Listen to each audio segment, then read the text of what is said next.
Olá, boa noite. Sou a Camila, sou do Ministério Esperança de Israel e hoje, aqui nessa noite, nós vamos continuar as nossas reflexões sobre o livro de Provérbios, lá no capítulo 6. Hoje a gente vai falar mais um pouquinho, vai refletir mais um pouquinho sobre os versículos 12 a 19, exatamente esse trecho. E o título do vídeo de hoje são reflexões, sobre maldade, perversidade. Eu chamo você nessa noite para fazer essa reflexão comigo, mas antes, vamos fazer uma leitura desses breves versículos para a gente entender e ver o que o texto diz, a palavra de Deus. Vamos lá? Livro de Provérbios, capítulo 6, versos 12 a 19, que diz assim: O homem mau, o homem iníquo, tem a boca pervertida. Ele acena com os olhos, ele fala com os pés e faz sinais com os dedos. Há no seu coração perversidade. Todo o tempo maquina o mal. Anda semeando contendas. Por isso, a sua destruição virá repentinamente. Subitamente será quebrantado, sem que haja cura. E aí no verso 16 diz assim: Estas 6 coisas o Senhor odeia, e a 7ª a sua alma abomina: olhos altivos, língua mentirosa, mãos que derramam sangue inocente, o coração que maquina pensamentos perversos, pés que se apressam a correr para o mal, a testemunha falsa que profere mentiras e o que semeia contendas entre irmãos. Essa é a nossa reflexão de hoje, É sobre essa coisa que é a maldade, que de uma forma indiscutível, não há pessoa na Terra, não há pessoa no planeta que não reconheça, que a maldade é uma coisa ruim. Todos nós concordamos que maldade é uma coisa ruim. E independente da cultura que a gente está localizado, do nosso sistema de crenças, enfim, independente da nossa religião, da nossa fé, nós todos sabemos que Deus não concorda e Ele não compactua com a maldade. Deus e a maldade, eles são completamente à parte, antagônicos, Mas você já parou para refletir um pouco o porquê? Por que desse antagonismo? Por que a maldade está de um lado e Deus está do outro, completamente oposto? E aí, essa reflexão dessa noite, esses poucos versos que a gente leu ali mais para cima, eu chamo você para a gente refletir um pouquinho verso a verso, para a gente tentar entender dos porquês, porque o Senhor está de um lado e a maldade está completamente do lado oposto. Ali no verso 12, diz assim: o homem mau, o homem iníquo, tem a boca pervertida. A palavra de Deus, ela fala que a boca fala do que o coração está cheio. Então, se a boca ela ali é um testemunho de perversão, é impossível que essa seja uma pessoa que está com o coração ali cheio de bondade, cheio de boas coisas. Então, o homem mau que tem em si, a maldade, que dentro do coração dele tem a iniquidade, ele tem a perversão, ele usa isso que é de mais poderoso que nós temos, que é a palavra, que é a comunicação. E aí a comunicação ele usa como ferramenta para perverter, para enganar, para persuadir, manipular, para induzir as pessoas ali ao erro, ao engano, sempre em benefício próprio. No verso 13, acena com os olhos, fala com os pés e faz sinais com os dedos, porque o nosso corpo, ele é utilizado por aquele que é mau, por aquele que é iníquo, por aquele que é perverso, como uma ferramenta. O perverso, ele usa o corpo dele, ele usa a comunicação dele, todos os recursos que ele tem, como uma ferramenta. E aí, dessa forma sutil, a pessoa ela consegue esconder as intenções delas verdadeiras. O que eu estou querendo dizer? Que não é o comportamento dela, mas é o todo, é a expressão corporal. Ela consegue dissuadir, ela consegue ali esconder a verdadeira intenção através da forma como se mexe, da forma como se posiciona, da forma como se coloca. Então, como um todo, o homem que é perverso, o homem no sentido indivíduo, todo ele inteiro, denota essa dissimulação. Então, assim, a boca dele, os olhos dele, os pés dele, os dedos deles, de acordo com a Bíblia, é isso que a Bíblia quer dar pra gente exemplo, trabalham todos numa única direção, que é defraudar os outros, que é enganar o outro, que é simular ali numa intenção que não é a verdadeira. Então, nesses dois versos até aqui, a gente percebe que a propagação do mal e da perversão não é só com as palavras, mas a pessoa usa todo o ser dela, todo o corpo dela para executar a perversão. Então, ali no verso 14, diz ainda um pouco mais: há no seu coração perversidade, todo o tempo maquina o mal e anda semeando contendas. Nós conhecemos uma expressão chamada maquiavélico, certo? Pois sim, o homem que se comunica perversamente em todo o tempo, ele fica construindo planos, ele fica maquinando esses planos para ter benefícios para ele mesmo, só que sempre em prejuízo de outras pessoas. E isso ele faz o que a gente chama, né, faz no seu coração, como a gente teve um vídeo aqui no YouTube, no Quinta com a Palavra, que a gente entendeu o que significa o coração dentro da Bíblia, que é a mente, que é o pensamento. Então, é sempre um exercício de tudo aquilo que ele precisa fazer, como ele precisa fazer, e sempre semeando a discórdia como se fosse assim algo natural, como se fosse como quem respira, né? Sempre buscando agir dessa forma para ter benefícios e para ter vantagens e para ter algum tipo de poder ou de relevância ou de vantagem sobre as outras pessoas. E isso é um esforço que ele se esforça mais do que qualquer outra coisa. Esse é o motivo, é o motor de vida. Ali no verso 15, a reflexão continua, só que daí o Senhor, ele mostra pra gente que o homem perverso, ele tem todas essas linhas de comportamento, de ação e de caráter e de preocupação. Então, ele utiliza tudo aquilo que ele pode falar, como ele pode agir e com tudo o que ele pode pensar. Mas no verso 15 o Senhor mostra que isso não fica impune, dizendo assim: por isso a sua destruição virá repentinamente, subitamente será quebrantado, sem que haja cura. O juízo do Senhor, ele vem e ele virá, né, sobre as pessoas que praticam essas coisas.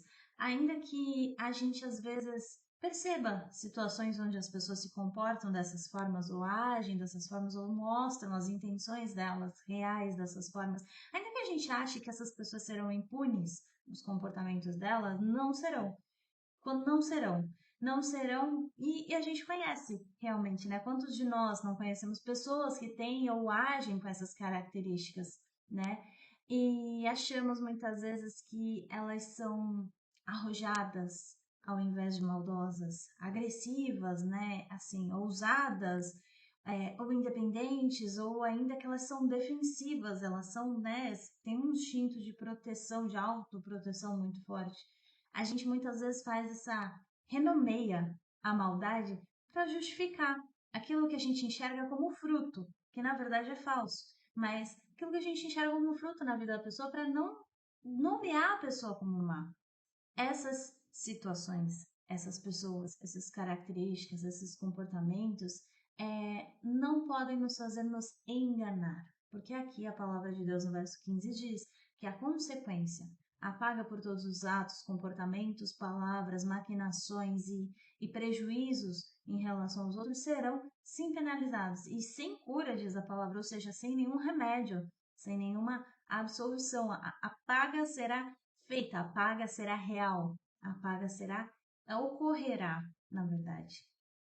Então, em sequência, né, que foi muito importante a gente saber que há uma consequência para as coisas que são feitas por essas pessoas e por esses comportamentos, tudo que é causado por esses comportamentos, e lembremos que não existe impunidade na palavra de Deus, tudo tem um preço e uma consequência. A lista em sequência ali dos versos 16 ao 19 vem das coisas que aborrecem o Senhor profundamente. E aí o Senhor nos ensina, estas 6 coisas, diz a palavra de Deus. Essas 6 coisas o Senhor odeia, e a 7ª a sua alma abomina: olhos altivos, língua mentirosa, mãos que derramam sangue inocente, o coração que maquina pensamentos perversos, pés que se apressam a correr para o mal, e a testemunha falsa que profere mentiras e o que semeia contendas entre os irmãos. A gente muitas vezes, né, a gente julga nós mesmos, a gente se coloca nesse ponto de que nós somos mais, nós somos melhores, e muitas vezes mais e melhores do que a gente realmente é. E a gente entra nessa zona de arrogância e a gente acaba diminuindo os outros, desqualificando todas as pessoas que estão ao nosso redor como se ninguém fosse bom o suficiente. Esse comportamento, essa ideia, essa noção, ela não condiz com quem conhece Jesus, não condiz com quem vive, né, a palavra seguindo Jesus. Não condiz com quem entende o testemunho de sacrifício que foi Jesus na terra, né? O sacrifício da vida, o testemunho de vida dele, de evangelho. Veja, o Senhor Jesus, para relembrar e contextualizar, ele é filho de Deus. Então ele é esse ser perfeito e glorioso e como verbo ele foi coautor da criação com Deus e ele se fez mortal. Ele se destituiu de toda a glória dele, de todo o poder dele e veio como homem, um homem que não estava no seu estado glorioso, então ele tinha fome, ele tinha sede, ele poderia morrer, sangrar, ele sentia dor, ele sentia sono, ele se destituiu realmente da glória dele para se tornar mortal, para tomar sobre si o nosso castigo. E o ensinamento é humildade. Humildade, entre muitas outras coisas que Jesus ensina através da vida dele para nós, mas principalmente a primeira de todas, humildade. A gente não tem em nenhum lugar da palavra e jamais teremos nenhum testemunho contando que Jesus contou para todo mundo quem ele era, mesmo que, olha, não fala para ninguém, mas eu queria te dizer que eu sou filho de Deus. Não tem testemunho de Jesus escolhendo o melhor lugar para dormir, mais elegante, escolhendo a melhor roupa, só usava tecidos de tal forma ou de tal qualidade ou de tal região. Não tem testemunho e não haverá testemunho de Jesus escolhendo a melhor comida fresca que é feita ali na hora, né? Ou ainda os melhores amigos e companhias, os que são ricos, que podem ajudá-lo de alguma forma. Não, a gente tem um Jesus que não tomou vantagem sobre coisa alguma. Ele se reduziu por submissão a Deus, por obediência, por amor, para nos ensinar, para mostrar que é possível, que é possível. Então, ele realmente, de fato, Jesus não precisava fazer absolutamente nada do que ele fez, e ainda assim, por amor, ele escolheu fazer, por amor, ele fez. Então, altivez, arrogância, não combina com amor. E a língua mentirosa, que é um outro que aborrece ao Senhor, uma outra coisa que aborrece o Senhor, outra coisa que Deus odeia, é porque novamente a boca fala exatamente do que o nosso coração está cheio. Então, se a língua mente, falsidade e leviandade, são exatamente essas as palavras, é o que está cheio o coração.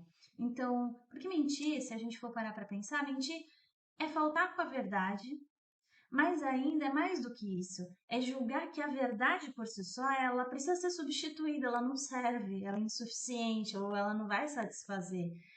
E a gente precisa lembrar que Jesus é verdade, é caminho e vida. Então, se a gente não serve, ou a gente não conhece, ou a gente ainda... Quem não segue, quem não serve a verdade, está seguindo no caminho contrário, porque só tem dois caminhos. Quem não está servindo e não está seguindo a verdade, está seguindo no caminho oposto. E esse é o do opositor, é Satanás. E é simples assim. As mãos, que é outra coisa que aborrece o Senhor, as mãos que derramam o sangue inocente, essa é a prova máxima para todo mundo que a gente puder perguntar do que é ser mal. Alguém que mata, né? Todo mundo vai concordar. Essa é a prova máxima de que a pessoa é ruim. E a reflexão que a gente tem que ter é realmente nós não temos e jamais teremos o poder de decidir quem vive e quem morre, em qualquer tempo. Então, não é nosso esse poder, não é nossa essa decisão e não é nosso esse julgamento. A vida, o poder de criar a vida pertence ao Criador da vida, e só Ele que cria a vida, e só Ele que pode tirar a vida, conforme os planos perfeitos e conforme a vontade dele. E ainda se a gente fala de tirar a vida de um inocente como agravante, significa, por exemplo, que o ato, né, exemplificando do assassinato, ele foi deliberado, foi passional. A pessoa ela despreza tanto o outro que a vida do outro ela não tem valor nenhum para os olhos daquela pessoa que está tirando a vida do outro.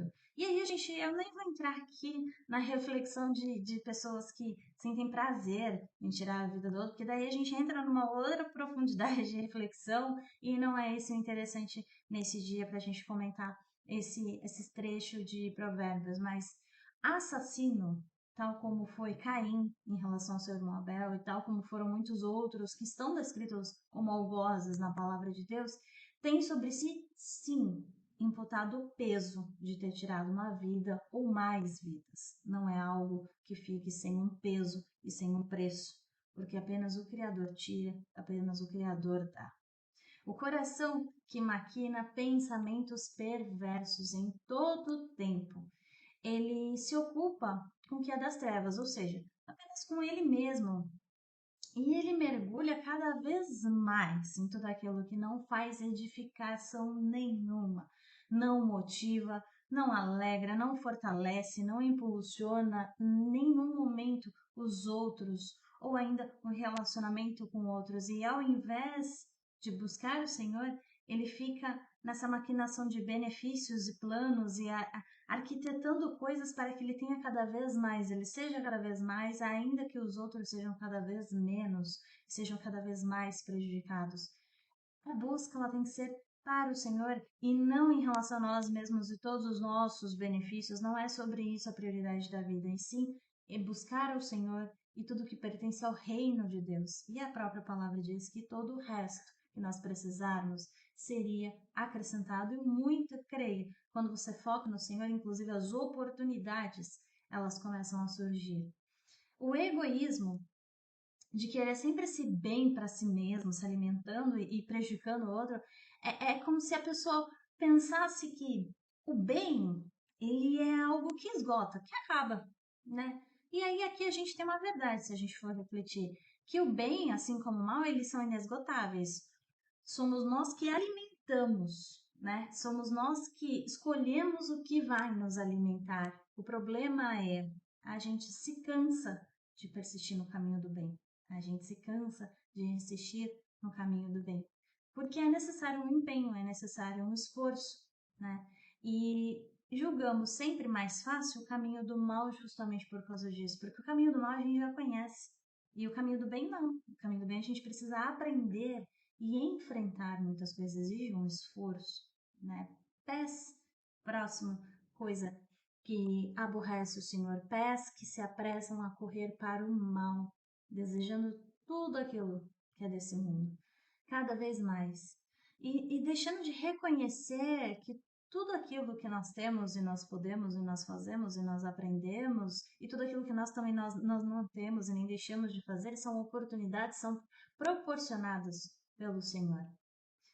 E há ainda aos que nem se esforçam, né? Como pés que correm, se apressam a correr para o mar, eles nem se esforçam, nem se interessam, nem se dispõem a conhecer o Senhor e o caminho do bem. Um próximo verso diz aí, a testemunha que falsa que profere mentiras. Porque ela é exatamente naquele lugar de substituição da verdade, porque precisa ser melhorada, porque a verdade não serve, porque a verdade é insuficiente ou ela é insatisfatória. E ainda assim, a pessoa ela não vê vantagem para ela na verdade. Então ela professa mentiras para ter algum benefício, para ter alguma vantagem, porque senão não vale a pena falar, né? Ela mente sempre por benefício, por agrado e por interesse de si mesma. E aí a sétima, que abomina, a alma do Senhor abomina, que é aquele que semeia a contenda entre irmãos. Porque para uma pessoa perversa, para um homem perverso, é mais vantajoso ter as pessoas divididas, né, como se elas fossem peças, do que elas unidas em harmonia. Porque daí você não consegue utilizar elas como peças. Os perversos, eles não conseguem descansar se as outras pessoas estiverem em paz, porque para eles gostam e eles para sempre é lucrativo e vantajoso esse ambiente de guerra. E aí a gente pode pontuar da seguinte forma, né? Esse provérbio, ele ajuda a gente a aprender muita coisa, mas se a gente puder refletir e fechar, ensina a gente a identificar as pessoas que são perversas pelos seus comportamentos, pelas suas bocas arrogantes, pela linguagem ali sutil, muitas vezes irônica, pela linguagem sutil do próprio corpo, e para que a gente identifique e não caia. Não é para atacar ou para recriminar, mas é para que a gente não caia nas ciladas que são armadas por essas pessoas. Né? E pelas ciladas que elas armam ali com as suas más intenções. E aí a gente aprende também a saber, não só no nosso coração, mas na palavra de Deus, que ele não vai tardar e nem falhar em julgar esses comportamentos, essas ações, essas atitudes, né? E não vai ter recurso, não vai ter suspensão de consequência. O Senhor, ele é santo e ele odeia esse comportamento, essas atitudes. Então, aprendamos e ficamos longe desse tipo de comportamento, né? Longe desses homens perigosos, porque eles não vão pensar duas vezes no momento de devorar a gente, se necessário for, para servir os próprios interesses, passar por cima, inclusive matar a gente, né? Emocionalmente, muitas vezes, profissionalmente, enfim, para atingir aquilo que eles querem. Então, esse provérbio, ele ensina para a gente na contrapartida, não só como defesa, mas como a gente tem que ser, conforme a palavra de Deus, que a gente tem que ser direto, que a gente tem que ser honesto, virtuoso, tanto nas nossas palavras como nas nossas ações. O nosso modo de falar, nossa linguagem corporal tem que ser de uma pessoa justa, né? E tem que ser totalmente diferente do que foi descrito aqui nesses versos do provérbio. As nossas palavras, elas têm que ser o mais claro possível, mais concisas, as mais nobres, as mais corretas. As nossas ações, elas têm que ser abertas, elas têm que ser honestas, sem ser nenhuma ali segunda intenção, ou mesmo de aparência de segunda intenção. E que o nosso olhar, ele possa ser sóbrio, ele possa ser constante, sem distrair, sem ali uma piscadinha, e que os nossos pés, eles sejam efetivamente apenas utilizados para andar e não para dissimular. E se a gente puder fazer uma paráfrase assim, né? Se a gente puder fazer uma metáfora, que os nossos dedos eles sejam somente realmente para apontar com justiça à vista de todos os homens, né? Não apontem em leviandade, nem em falsidade, nem em indução de algo na vida das pessoas. E aí eu deixo apenas uma reflexão aqui. Se de alguma forma esse vídeo ele incomodou você, ou ele apontou no seu coração alguma coisa que você pratica, ou com a qual você agiu, não em relação aos outros, mas em relação a você, que você agiu, ou que você sente que você age dessa forma, e se você se identificou, não é prejuízo só seu. Muitos de nós podemos agir dessas formas muito a partir do tempo e às vezes em algumas partes poucas do tempo. E o Senhor, ele faz isso. Ele nos mostra e ele nos incomoda para que a gente perceba. E que percebendo a gente entenda, a gente aprenda e se arrependa. E se arrependa. Então, se de alguma forma ele te tocou, busque perdão no Senhor. Busque perdão no Senhor e se arrependa em direção a Ele, se arrependa dos teus atos, peça ajuda, porque aquele que se arrepende, pede ajuda ao Senhor para não mais continuar, que é como a própria palavra diz, aquele que se arrepende e larga, encontra a misericórdia do Senhor. Então, se arrependa, busque o Senhor, peça ajuda para largar e Ele vai te alcançar, e Ele vai te ensinar, e Ele vai te fortalecer. E com certeza Ele agirá com misericórdia em você. Eu agradeço a tua companhia até aqui.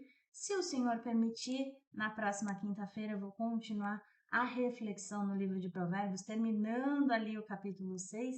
E eu agradeço uma vez mais a tua companhia nessa quinta-feira à noite. Deus abençoe.